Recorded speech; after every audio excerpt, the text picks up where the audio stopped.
back to this week at Chelsea as we delve into all things Chelsea related over the past week or so. As ever, please do hit the like button, subscribe and hit the bell notification to be notified of any future content on the channel. And with that said, there's a heap to get through, so let's get into it. Up first, and it's probably the most talked about news of the last week, and that is one Romelu Lukaku, who continues to take the transfer news by storm regarding everything Chelsea. The Belgium is said to be unhappy with Chelsea after the club have apparently refused a further loan spell for the striker at Inter Milan. Lukaku has also allegedly turned down a move to Saudi Arabia. He appreciates the approach from the Saudis, but he said he wishes to stay in Italy with the Champions League finalists. More recently, Chelsea have supposedly asked Inter Milan if they would like to include Barella in a swap deal that would help the club secure Lukaku on a permanent deal. With this situation, right, I can understand fully why we would decline a further loan deal. We obviously intend to get rid of him off the wage list and also get him out of the club after he's consistently made it clear he has no intention of ever playing for this club ever again. A player swap would probably be the best outcome for both sides, as I doubt Inter have the funds or the money to spend on him. So a loss will definitely be made on our part after the 90-odd million that we paid for him initially. But at this point, he just needs to go, and we just need to forget this ever happened, quite honestly. Up next, and the Caicedo saga is still well and truly going on. Reports come out that the deal was virtually 90 to 95% done, or is 90 to 95% done. Whilst Chelsea intend to lower the price, we are more in favour of a player swap and money purchase. However, Chelsea are determined not to include Levi Colwill in that deal. However, Brighton are again determined to get Levi Colwill after their £30 million bid was declined, with the board more willing to include the likes of Conor Gallagher in order to get Caicedo. Armando Broja has now recently been brought into the discussion. However, that has been reported to say that he has not been discussed as part of a deal yet, which doesn't really make sense. Why is his name being brought up if he hasn't been discussed yet? It makes no sense. Apparently, Pochettino fully intends on Broja being a part of the pre-season and in his future plans. Christian Pulisic's name has also been thrown into the mix, but how true that is yet to be confirmed. What do you think, though? Would you let Broja go on a permanent deal to Brighton if it meant signing Moise Caicedo? Personally, it's a no from me. Up next, and it's more Harry Kane news.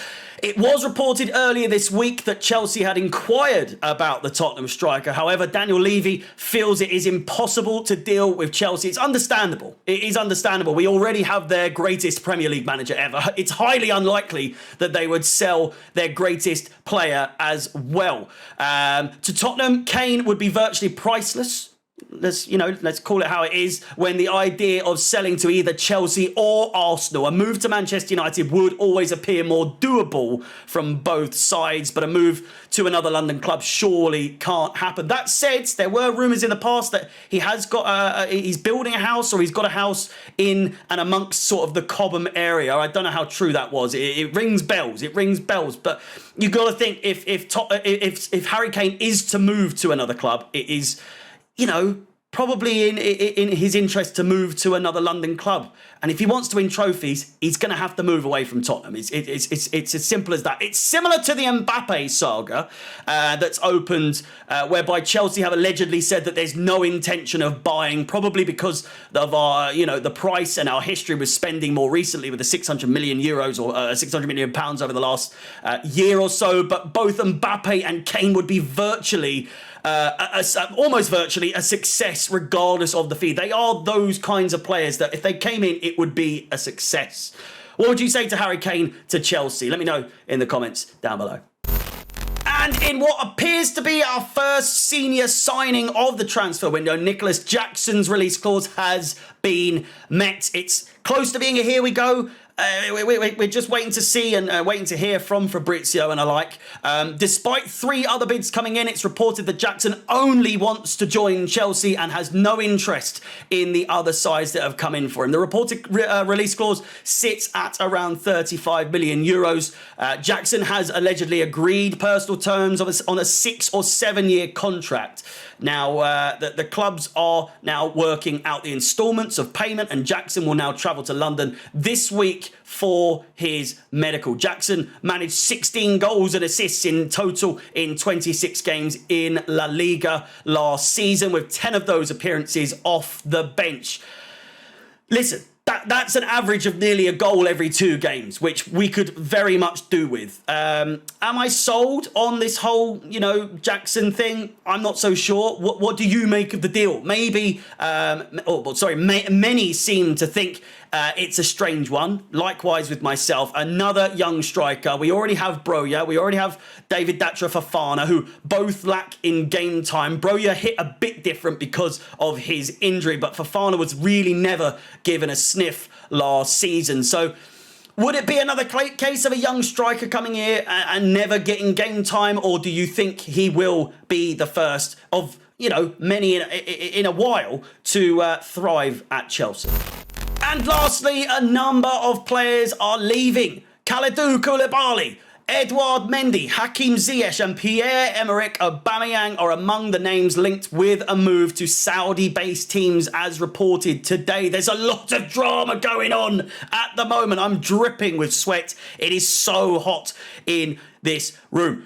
With the aforementioned players departing, that would remove over £500,000+ in wages off the books, whilst also getting some transfer fees in return. This now more or less gets the departures rolling. Havertz, 60 million. Mount, 60 million. Gallagher, 40 million, allegedly. Mateo Kovacic, 33 million. Trevor Chalobah, 30 million. Kalidou Koulibaly, 25. Christian Pulisic, 20. Hakim Ziyech, 17. Hudson-Odoi, 15. Edouard Mendy, 15. Ruben Loftus-Cheek, 15. Aubameyang, 10. And Kante, obviously on a free, but we would be freeing up £300,000 a week in wages on top of the $500,000 that I already mentioned. That was only for those 4 players that I mentioned. And Lukaku, who is probably looking to leave in some way or another. This would result in £325 million in sales, and also the departure of Romelu Lukaku. Fingers crossed. For me, I hold absolutely no emotion to any of those players leaving, and much like you, I can imagine, I'm sure you feel the same way. The more that leave, the better, and it's a good dent. Not a bad dent, it's a good dent. It's a fantastic dent in the squad in terms of numbers to relieve that pressure of overcrowding in the dressing room, and none of those players will be amiss. They weren't of any use for the most part this season. Kante and Kovacic, those kinds of names, but they want to leave. They're going to leave. They have left. Kante's gone. Kovacic pretty much out the door. So those players will not be amiss. It's time for the new wave of players. And that is that for another news week on Everything Chelsea. Let me know your thoughts down below. Be sure to like, subscribe, hit the bell notification to be notified of any future content on the channel. Stay safe. My name is Harry out the Chelsea, and peace.